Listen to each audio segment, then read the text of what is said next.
Welcome back. In last lecture, we have discussed about classification of transducer. First of all, what is transducer? Transducer is electronic device which convert one form of energy into another. For example, this light. What light does? It converts electrical energy into light energy. Okay. Fan. What fan does? Fan converts electrical energy into mechanical rotation. Now I am speaking with microphone. You are using speaker. What is microphone? What is speaker? Microphone converts sound energy into electrical energy and speaker convert electrical energy into sound energy. Got it?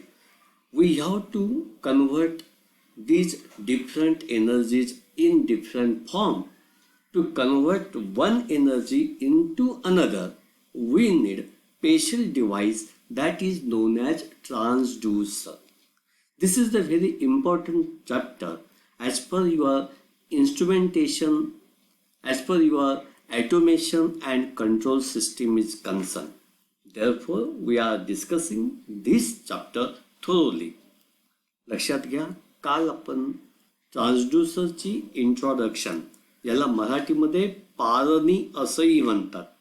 95 मध्ये मी पहिल्यांदा ट्रान्सड्यूसरला पारणी हा मराठी शब्द वापरला होता आणि तो शब्द आता प्रचलित आहे जे मराठीमध्ये बोलतात.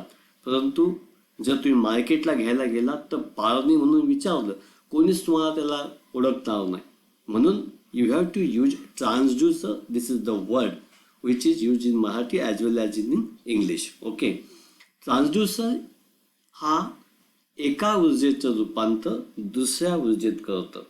मोजमापन करताना किंवा ॲटोमेशनमध्ये किंवा कंट्रोल सिस्टीममध्ये बऱ्याचदा आपल्याला एका ऊर्जेचं रूपांतर दुसऱ्या ऊर्जेत करायचं असतं.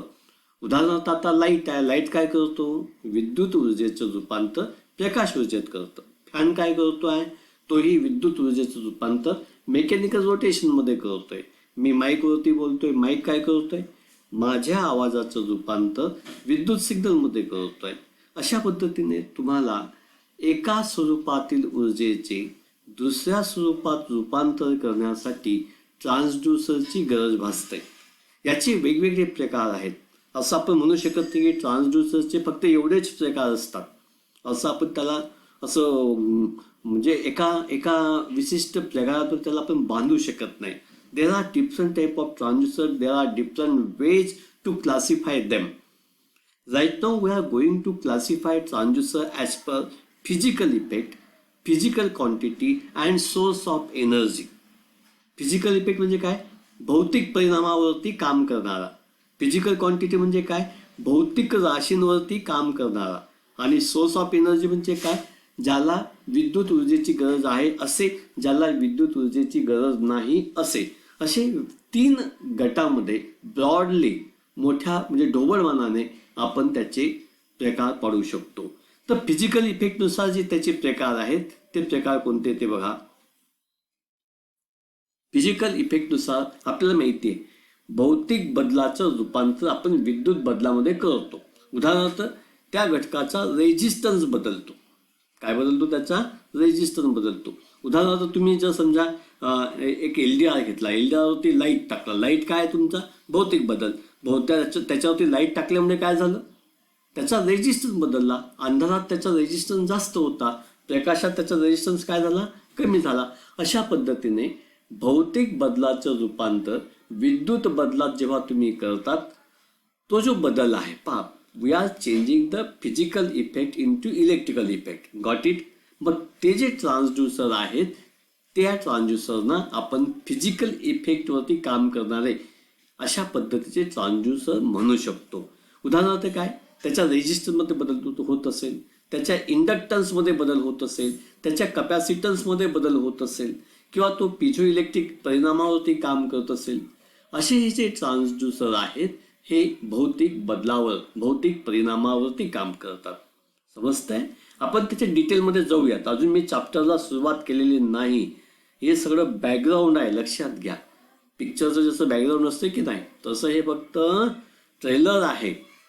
आपण चॅप्टरला सुरुवात उद्या किंवा परवा केव्हा तरी करू, पण तोपर्यंत तुम्हाला हे चॅप्टरची ओळख झाली पाहिजे, बॅकग्राऊंड तुम्हाला माहिती पाहिजे. म्हणून थोडंसं डिटेलमध्ये आपण घेतोय, कारण आज कोणत्याही मोजमापन पद्धतीमध्ये ॲटोमॅटिक सिस्टीममध्ये आपण सगळीकडे सेन्सर्स आणि काय वापरतो, ट्रान्सड्यूसर वापरतो.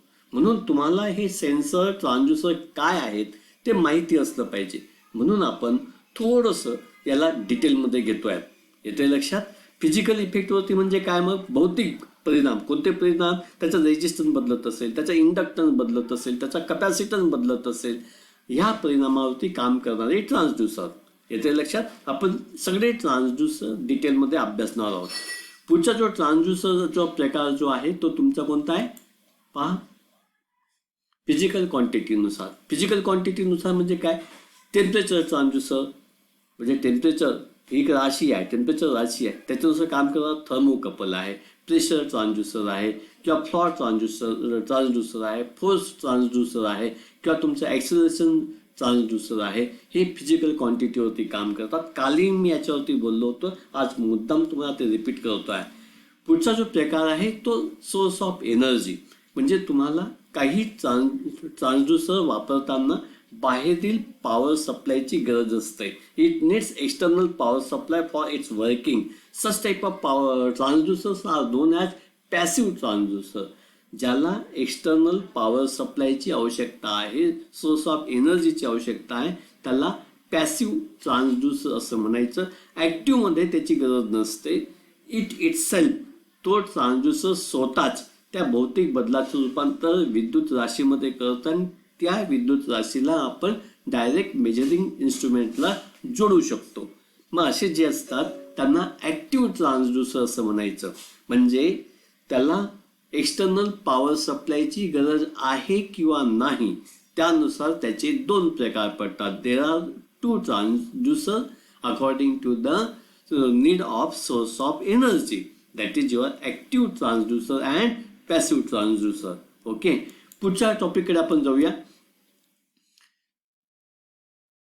हे जे ॲक्टिव्ह ट्रान्सड्यूसर मी सांगितले की ज्याला इलेक्ट्रिकल एनर्जी लागते, लागत नाही, त्याला काय म्हणायचं ॲक्टिव्ह. आणि ज्याला बाहेरील एनर्जी लागते, एक्सटर्नल पॉवर सप्लाय लागतो, त्याला काय म्हणायचं पॅसिव्ह. एक्झाम्पल दिलेत मी. पहा, फोटो सेल. आपण पहा आपल्या डिपार्टमेंटच्या वरतीच फोटो सेल वापरलेले आहेत, PV आपण वापरलेले आहेत. आपण काय करतो, प्रकाश ऊर्जेचं रूपांतर डायरेक्ट विद्युत ऊर्जेमध्ये करतो. येतं लक्षात? फोटो सेल, मायक्रोफोन, लाऊडस्पीकर हे जे आहेत तुमचे ॲक्टिव्ह ट्रान्सड्यूसर आहेत. आणि पॅसिव्ह कोणते, तुमचं थर्मिस्टर असेल किंवा तुमचं स्ट्रेन गेज असतील किंवा अँटेना असेल, तर हे काय आहेत तुमचे, हे पॅसिव्ह ट्रान्सड्यूसर आहेत. त्यांना जर काम करायचं असेल, त्यांच्यापासून मिळणारं आउटपुट जर आपल्याला मेजरिंग इन्स्ट्रुमेंटला द्यायचं असेल तर आपल्याला एक्सटर्नल सोर्सची गरज भासते. लक्षात घ्या, एकदम सिंपल आहे. ज्याला एक्सटर्नल सोर्सची गरज भासते त्याला म्हणायचं पॅसिव्ह. ज्याला एक्सटर्नल सोर्सची गरज भासत नाही त्याला म्हणायचं ॲक्टिव्ह. समजतंय? चला थोडं आणखी पुढे जाऊया. हे जे इलेक्ट्रिकल ट्रान्सड्यूसर आपण का वापरतो, ह्या चॅप्टरमध्ये मी मगाशी सुरुवातीला सांगितलं होतं की basically there are two types of transducer, mechanical and electrical. Mechanical काय करतो, भौतिक बदलाचं रूपांतर यांत्रिक बदलामध्ये करतो. इलेक्ट्रिकल काय करतो, भौतिक बदलाचं रूपांतर विद्युत ऊर्जेमध्ये करतो. इथे लक्षात, आपण कोणते ट्रान्सड्यूसर इथं शिकणार आहोत.